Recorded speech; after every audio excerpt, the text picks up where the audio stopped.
Tal e como xa agardaban dende o Executivo no IES tras a aprobación inicial en marzo de 2016, a Xunta de Galicia vende devolver o peixón, coas correccións a introducir para a súa aprobación definitiva. Ademais dos axustes na planimetría e no texto normativo nos que xa traballa o equipo redactor, o documento carecía dunha serie de informes sectoriais imprescindibles para o telo visto bo. O que se plantexe agora no informe remitido por parte da Dirección Xeral é que se fagan os axustes oportunos, que se complemente tamén algún dos informes sectoriais que non obraban no expediente. Hai que decir que en todo momento por parte de gobernos anteriores se decía que xa os informes sectoriais eran favorables e que estaba completo o expediente, e comprobamos que efectivamente non era así, que hubo que requerir informe de patrimonio, hubo que requerir informe de Portos de Galicia, hubo que requerir informe do Ministerio de Telecomunicacións, e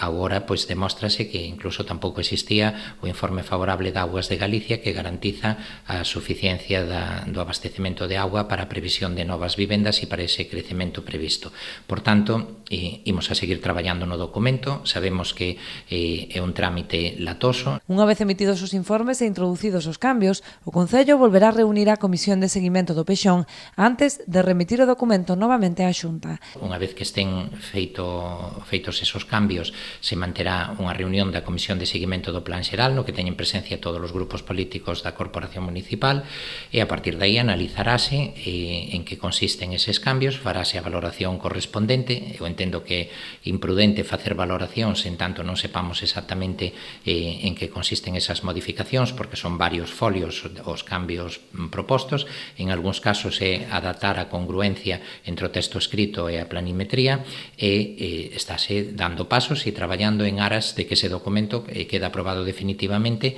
ao longo dos próximos meses. Será un proceso longo que podería prolongarse preto dun ano.